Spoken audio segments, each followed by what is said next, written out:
Você já ouviu falar na revolta de Beckman? Não? E na revolta de Vila Rica? Também não? Então, segura essa, porque hoje a gente vai falar das tretas que rolaram no Brasil colonial, antes mesmo da galera pensar em independência. Então, eu sou o professor Fábio Matias e hoje a gente vai viajar pelo Brasil colônia, depois da vinheta.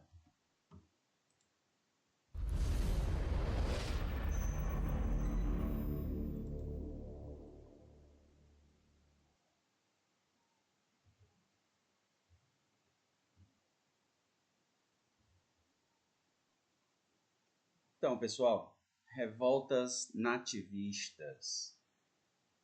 Então, a gente tem algumas características importantes aqui, tá? Imagina que você está morando numa colônia, ralando de sol a sol, pagando impostos, até para respirar. E aí vem uma empresa de Portugal e te obriga a comprar as coisas dela. Mais cara que delivery no domingo à noite. Já pensou? Então, o que você faria?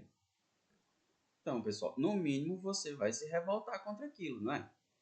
E é disso que a gente vai falar hoje, das revoltas nativistas. Então, eles não queriam a independência do Brasil, tá? Não ainda, beleza? Mas já estava chegando naquele aspecto de chega, não dá mais, tá? Para Portugal, porque não aguento mais. Então, hoje a gente vai falar das revoltas nativistas, né? Que tem uma predominância da participação de colonos. O que são os colonos? São os portugueses que vieram para o Brasil colonizar, tá? Tem um caráter regionalista e sem consciência nacional. Então, o que eles querem de verdade é só mudar sua condição local, tá? É uma diminuição de impostos, tá bom? É baratear o preço do escravo. Então, é isso que esses colonos estão à procura. O que são as revoltas nativistas? As revoltas nativistas nada mais são do que movimentos locais liderados por elites coloniais, ou seja, os boizinhos da época, né? Contra os abusos da coroa portuguesa. Era tipo uma briga de condomínio, mas no Brasil colônia, tá ligado? E com armas, tá bom? Então, a gente vai iniciar aí a nossa aula com algumas revoltas que ocorreram no Brasil no período de 1684 até 1720, um período bem extenso, tá? Mas a gente primeiro precisa entender o que estava acontecendo no Brasil dessa época, tá bom? Então, no contexto geral aí que a gente vai ver, a gente tem aí a crise do açúcar, que foi a crise a partir do momento que os holandeses são expulsos do Brasil e eles passam a produzir açúcar nas Antilhas e passa a concorrer com o açúcar brasileiro. Sabemos nós que o açúcar holandês era de melhor qualidade, né? Então, o Brasil vai passar por uma crise no seu principal produto, que é o açúcar. Portugal, para tentar contornar essa crise, vai criar as companhias de comércio. E uma delas vai ser a Companhia de Comércio do Maranhão, que vai vir com a promessa de que vai baratear o preço do escravo para favorecer o colono, tá? E para resolver dois problemas. Uma que é fornecimento de escravos, porque os colonos do Maranhão, eles utilizavam a mão de obra indígena, tá? Porque uma coisa que os colonos maranhenses vão utilizar são as chamadas drogas do sertão, que é o pequi, guaraná, canela, tá? Cravo, esses produtos que são encontrados na mata. E aí os indígenas que conhecem os caminhos vão buscar esses produtos para os colonos. E aí os colonos fazem a venda desse produto. Beleza? Então a companhia de comércio ela vem suprir essa necessidade da mão de obra e aí vai trazer o africano.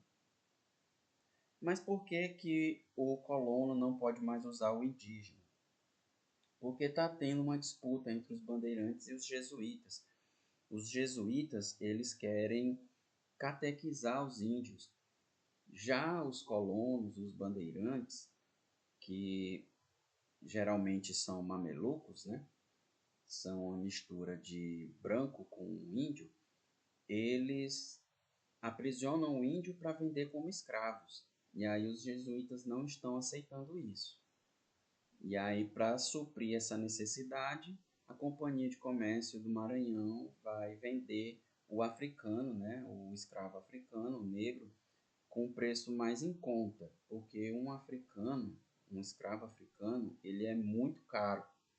E aí os colonos da capitania do Grão-Pará e Maranhão não têm condições de arcar com esse custo, tá bom? Então a Companhia de Comércio ela vai vir para isso.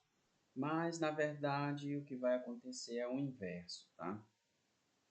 A companhia vai vender produtos estragados mais caro e vai vender o escravo também mais caro, fazendo com que o preço fique alto demais para que os colonos possam comprar. E aí vai gerar uma revolta, que é a chamada Revolta de Beckman.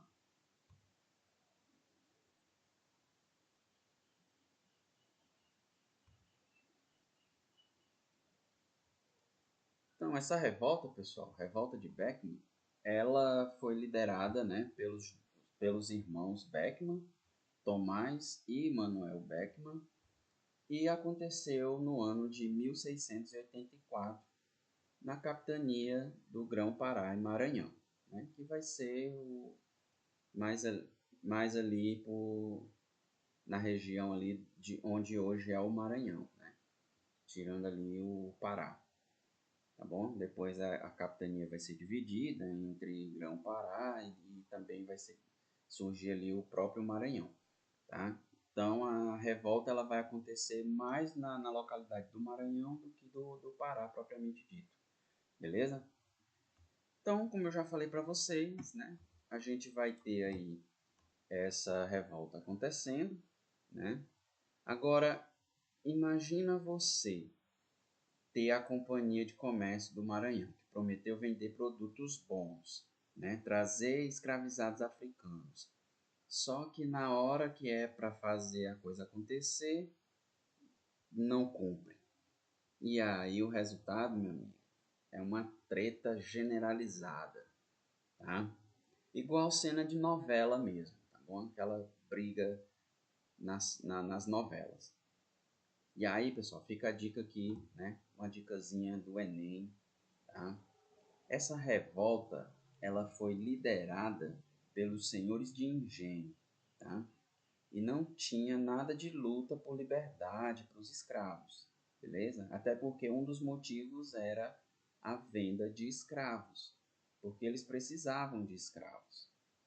Então, o interesse aqui era simplesmente econômico, tá? Aconteceu no Grão-Pará e Maranhão. O motivo era a proibição da escravização de indígenas, né? Que foi causada ali pelos jesuítas, na intenção de catequizar os índios. E aí os colonos não vão ter outra alternativa senão comprar o escravo africano da Companhia de Comércio. Tá? E aí gera um descontentamento dos colonos. Aí o que eles vão fazer, pessoal? Eles vão invadir a Companhia de Comércio do Maranhão, vão destituir o governador da província, né, da capitania, e vão passar a atacar as escolas, né, os colégios jesuítas, a fim de conseguir os índios para escravizar. Com isso, Portugal manda o exército para o Maranhão, reprime a revolta, né? E aí os dois líderes vão ser enforcados, tá? E para servir de exemplo, né, que quem encontraria a coroa vai ter a mesma finalidade, beleza? Então, a revolta foi contida, né, e o desfecho aí foi que o Tomás e o Manuel Beckmann foram executados, tá bom? Essa foi a revolta de Beckmann, tá? Mas não para por aí, a gente vai ter outras revoltas. Até porque a gente está no período de crise do Brasil. E como eu falei para vocês, os bandeirantes, né, são aquelas pessoas que vão para o sertão em busca de indígenas para escravização, pedras preciosas e também de escravos que fugiram das fazendas. Tá? Então, a gente vai ter alguns bandeirantes encontrando ouro na região ali das Gerais, que hoje é Minas Gerais. Tá? E aí, quando essa galera, geralmente são paulistas, né, saem ali de São Paulo, vão para o interior, que a gente vai chamar de sertão nesse período, encontram ouro, eles têm que avisar o rei de Portugal. E aí, quando avisam o rei de Portugal, vários dos senhores de engenho que estão falidos vão para essas regiões atrás da mineração. Então a gente vai ter uma substituição aí do principal produto brasileiro. A gente vai ter a economia saindo da economia açucareira para a economia mineira, tá? Para a mineração.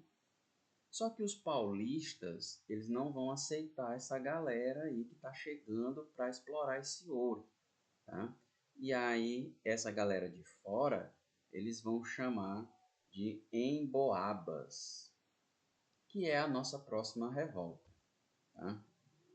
Que vai ser a Guerra dos Emboabas, que vai acontecer na região de Minas entre 1707 até 1709, tá? Qual é o motivo? Os paulistas querendo a exclusividade na exploração do ouro. O que eles vão falar? Eles vão falar assim: olha, se foi eu que encontrei o ouro, nada mais justo do que eu explorar esse ouro, não dar vez para outra galera. Tá? E aí começa uma guerra entre emboabas e paulistas, tá bom? Os principais líderes, né, o líder dos paulistas, Manuel da Borba Gato, é um bandeirante, né, não vai ser o primeiro que vai encontrar ouro, né? O primeiro a encontrar ouro vai ser o Arzão, Antônio Rodrigues Arzão, e o líder dos emboabas é o Manuel Nunes Viana, que vai ser cogitado a ser o governador de Minas Gerais, tá? E aí, guerra vai, guerra vem, né? Um conflito armado entre emboabas e paulistas. Os emboabas vão vencer a guerra. O rei de Portugal vai agora dividir, lotear esse terreno aí das minas e vai dividir entre eles. Só que ele vai criar uma lei onde só quem vai poder explorar esse ouro vai ser aquela galera rica que tem condição de comprar escravos para explorar as minas. Então ele já limita bastante aí a exploração do ouro, tá? E agora ele vai começar a instituir impostos nessa exploração do ouro, tá? Então vai surgir ali o que a gente vai chamar de quinto. O que é o quinto? É a quinta parte do ouro que foi explorado. Essa galera tem que mandar para Portugal, tá? E o que é a quinta parte? Nada mais é do que 20% de todo o ouro que foi retirado das minas, tá bom? Então, se você pega ali 1 quilo, né? Vamos colocar 100 quilos. 100 quilos de ouro, você tem que mandar 20 quilos para a coroa portuguesa, para o rei de Portugal. Beleza? Então, esse era um dos foi um dos primeiros impostos a ser colocado aí na exploração do ouro, tá? O quinto. Só que aí, pessoal, a Guerra dos Emboabas finaliza em 1709, né, com a vitória dos Emboabas, todo o loteamento ali da região das Minas, tá? A elevação de algumas vilas, né, Arraial do Tijuco, várias vilas vão ser, a própria Vila Rica, né, vai ganhar status de cidade, vão ser elevadas à categoria de cidade, vai ser criada a província de Minas Gerais, vai ser criada também a província de São Paulo, tá? Então, várias vilas vão ser elevadas à categoria de cidade, para poder garantir a exploração do ouro, tá bom? Outra revolta que a gente vai ter aí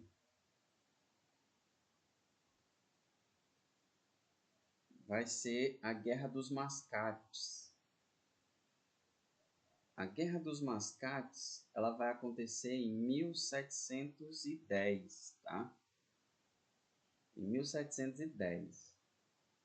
E aí a gente vai ter Olinda contra Recife, tá? Os senhores de engenho, a gente sabe que Pernambuco é um dos maiores produtores de açúcar do mundo. Mas como o Brasil está em crise, né, o açúcar brasileiro está em crise, vários senhores de engenho de Pernambuco vão falir. E aí os comerciantes de Recife, né, que tiveram uma grande ajuda dos holandeses quando os holandeses estavam no Brasil, né, especificamente em Pernambuco, a gente viu que Maurício de Nassau ele vai fazer grandes reformas em Recife. Mas Recife, nesse período, é só uma vila. Tá? Olinda, que é a capital de Pernambuco, e aí os senhores de engenho de Olinda vão pedir dinheiro emprestado para os comerciantes, que a gente vai chamar aqui de mascates, que são os comerciantes de Recife. E aí esses comerciantes de Recife, eles vão poder cobrar essas dívidas dos senhores de engenho de Olinda. Os senhores de engenho de Olinda não vão conseguir pagar essas dívidas.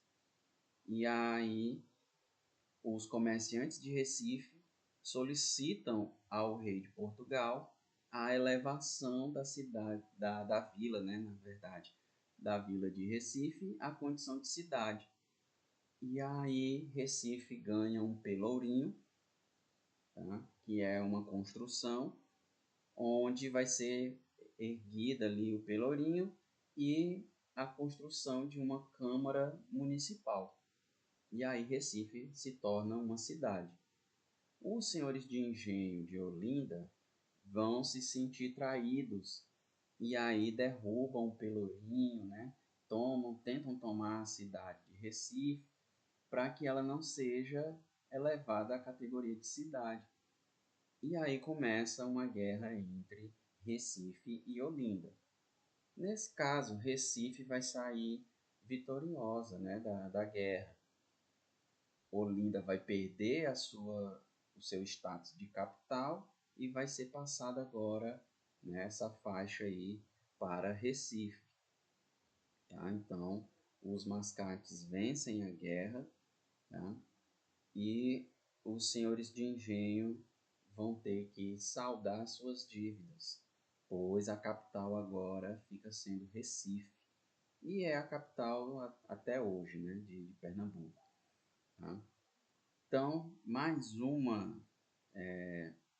uma revolta, né, que foi a Guerra dos Mascates, tudo por causa das dívidas dos senhores de engenho, né? Então ela foi aí em Pernambuco, senhores de engenhos endividados pela crise do açúcar. Os líderes, né, são os senhores de engenho olindenses contra os comerciantes de Recife. E o desfecho foi a vitória dos mascates, né, Recife se tornando a capital de Pernambuco. Beleza? Bom, como a gente estava falando ali da exploração do ouro, né, que vai substituir o açúcar, a gente vai ter mais uma revolta. E essa revolta vai ser em Vila Rica, né, que vai ser a revolta de Vila Rica. Ou em alguns livros aí que você vai encontrar, Revolta Filipe dos Santos, tá? Porque Filipe dos Santos era um dos líderes da revolta, tá? Onde ocorreu essa revolta? Em Minas Gerais, tá bom? Que é uma revolta especificamente contra os impostos atribuídos à exploração do ouro, tá bom? Então, motivo, alta tributação na extração do ouro. Além do quinto, vai ter as datas, vai ter vários outros impostos aí, né? E vão cogitar até uma derrama, que é aquele imposto quando você não consegue quitar o quinto, né? Tudo que somado ali, o que você está devendo, vai ser a derrama. Você tem que saldar a sua dívida ali de tudo que você ficou devendo nessa extração do ouro. Tá? Então, se Portugal exigiu que fosse pago ali 100 quilos de ouro, você pagou 80, você está devendo 20. Tá? Então, você tem que pagar esses 20 quilos aí em forma de derrama. Tá? Mas essa derrama ela não vai ser cobrada assim logo de cara. Tá bom? Então, vamos lá. A alta tributação na extração do ouro. O líder aí vai ser o Filipe dos Santos, né? Quem é Filipe dos Santos, professor? Filipe dos Santos é um tropeiro. Aí vem a segunda pergunta, né? O que é um tropeiro? Tropeiro é aquela pessoa, comerciante, que vende carnes, tá? Pode ser tanto o animal vivo, né? Como ele abatido, tá? Então é chamado de tropeiro. E os tropeiros nessa época vão ter um papel muito importante, porque assim como os bandeirantes, eles também traçam novas rotas para entrar em cidades, que é para driblar ali a fiscalização, tá bom? Então, Felipe dos Santos é um dos líderes aí da revolta de Vila Rica, tá?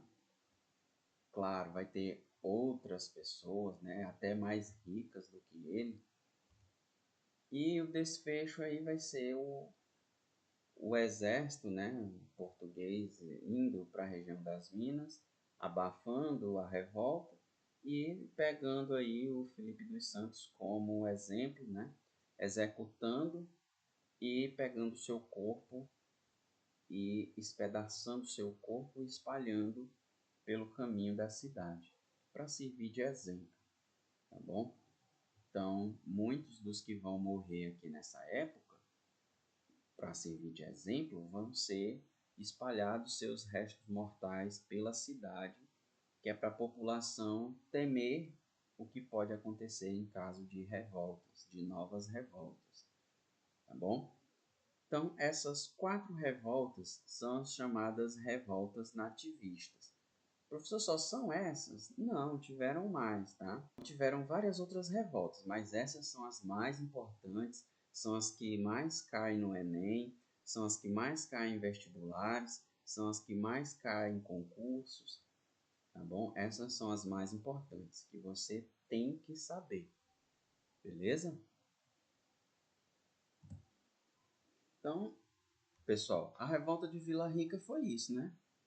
Assim como a quantidade de ouro aumentou, também subiu os impostos. E aí a coroa queria cobrar um novo imposto, que era chamado de derrama, mas a galera não aceitou. E aí, né, a gente vai ter o Filipe dos Santos sendo executado e tendo seu corpo mutilado ali, espalhado pela entrada da cidade, né, de Vila Rica. Beleza? Então, essas são as revoltas nativistas. Então, lembrando que a gente não pode confundir separatista com nativista, tá? Separatista quer separar do Brasil. Nativista só quer mudar a sua condição local, tá bom? Então é isso, pessoal. Agora que você já manja, né, de todas as revoltas nativistas do Brasil colonial, pode vir Enem, pode vir vestibular, pode vir concurso, pode vir o que for, meu amigo. Você vai gabaritar as questões, tá? Você vai acertar as questões. E agora, para você que ainda não é inscrito no canal, né? Já se inscreve, deixa o like, compartilha o vídeo, tá? Você vai ajudar muito o canal a crescer e fazer com que outras pessoas também sejam aprovadas em vestibulares e também consigam uma boa nota no Enem para conseguir o curso que ela tão espera, né? Que ela tanto espera, tá? Então, é isso. Até a próxima aula, até o próximo vídeo e já né? Até mais.